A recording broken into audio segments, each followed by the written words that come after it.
Welcome back to Markham Prospective. At the table now, we have Mr. Sylvester Ball, who is a prostate cancer survivor, and he's going to speak in reference to a little bit about how men should actually come out and be screened a little bit more. And then also we have Lenora Moaton, who's also a city employee here at the city of Markham, along with me. And Miss Lenora is going to actually speak more on the mental portion that we as cancer survivors actually go through. So all of us here on the panel are cancer survivors. Again, Ms. Moaton is a breast cancer survivor. Sylvester, you are a prostate survivor. Let's talk a little bit about that in reference to prostate cancer, where we know that in the black community, men have the tendency of not wanting to get screened. Can you just share with us your perspective in reference to men actually being screened and what you actually went through? And of course, you are a survivor. Let's talk a little bit on that. Of course. I recognize the fear in men. And I think it's really rooted in our inability to express emotion. Mm-hmm. And so many of the men that I've encountered prior to and since my prognosis have told me that they just don't want to know. Mm-hmm.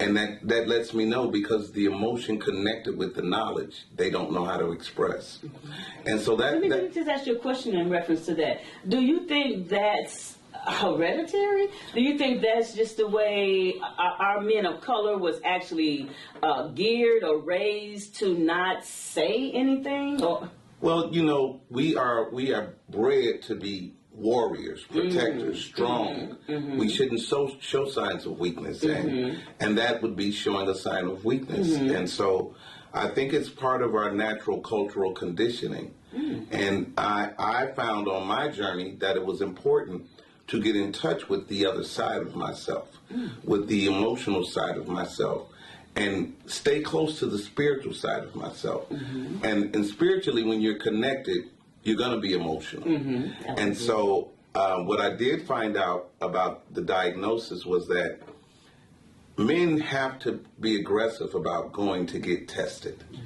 You have to be intentional about going to get tested.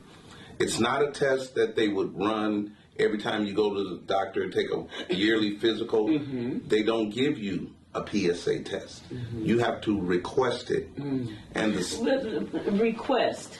Why is it not offered when an individual are going for their yearly checkup? Why is it not just part of the routine of saying it's important, sir, that you also receive take the prostate test as well? Why are they not saying anything? Honestly, I don't know. I have a belief that it's something to do with finances. No, wow. I always look to that, because it's not procedure for them to do that. Mm-hmm. And one of the things that I've done since then is I've encouraged men to go get checked. Mm. And the other thing that I recognized in my situation, I believe is pretty prevalent in the black culture, is that we have to know our family history.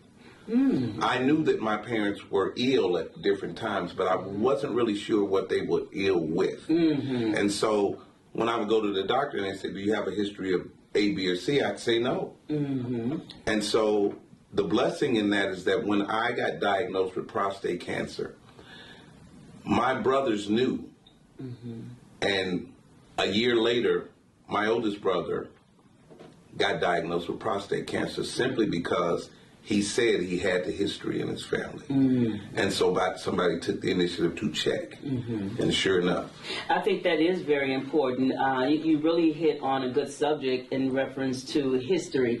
Because even when we go to the doctors as well, Ms. Lenora, to actually for whatever the illness is, the doctors, or the nurses, whomever, the medical assistants, they usually do ask us, about history. Do you have a history? Does anyone in your family have a history of this, that, and the other? And you're correct, Mr. Ball, because if we don't share that information down the pipeline to the next generation, we would not know. So, Ms. Lenora, I just want to ask you, in reference to your breast cancer, how did you feel when you first found out that you had breast cancer? How did you actually feel? What was going on? What were you thinking? I was in shock. Mm-hmm. Disbelief. I'll never forget it. It was on a Saturday. I was getting ready to go out of town.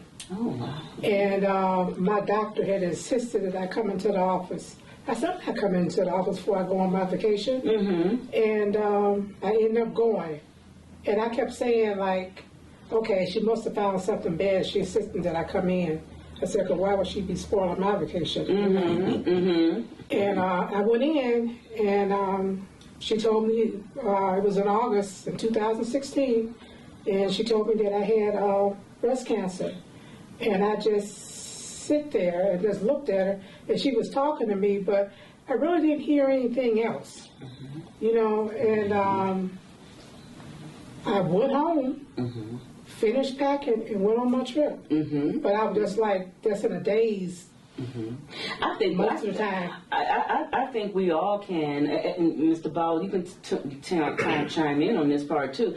I do feel that when an individual actually find out that they have cancer or whatever, it's shocking. It seems like it takes your mind from reality to no reality. Yeah. You know, it kind of reminds me of when you get scared or something is scared, your adrenaline starts running, and it's just a total different you.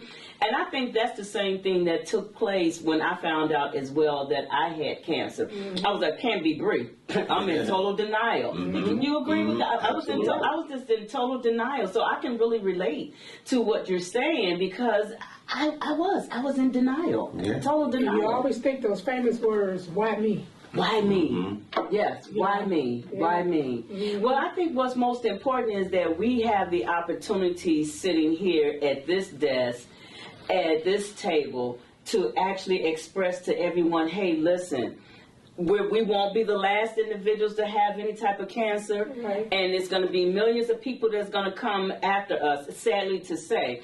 But if we can actually get the word out and spread more information about it, the better off I think the next individuals or the generations to come will get the opportunity and maybe not have to go through exactly what we went through, waiting on the last minute or not knowing any family history. So before we leave, I just want to ask Mr. Bow, what do you have sitting here in front of us? Oh, well, I have a book that I wrote because while being diagnosed with prostate cancer, I was also a chronic kidney disease patient. I was on dialysis at the time. And so this book is about my journey to unwavering faith, dealing with all the issues that came at that time. And the name of the book is Victory in the Wait, My Journey to Unwavering Faith. And I think we were touching bases on that as well, on how important it is to actually have faith and have that spiritual strength to actually get through what we've all gone through. And then not only that, I know I'll find myself now speaking with individuals who have had cancer, and I'm more of a support group. So I look them in the eye and I say, hey, listen, if I can get through it, if millions of other people can get through it, why not you? So join the bandwagon. These are the steps that we're going to take, and I'm going to see you at the end of your journey. Yes, I do want to thank you, Mr. Ball, for coming out, Ms. Moaton for coming out, sharing your stories with us in reference to cancer survivors. And this is not going to be our last segment, because I feel that we do have more information that we need to share. And we will have another roundtable coming up. But thank you both for coming out and speaking on this here. Appreciate you so much. Thank you so much. Moving forward, I want to say we do have two other individuals that will be coming to join us as well at this round table, which will be Rose Jones and Sonia Khalil. So please stay tuned. We'll be right back.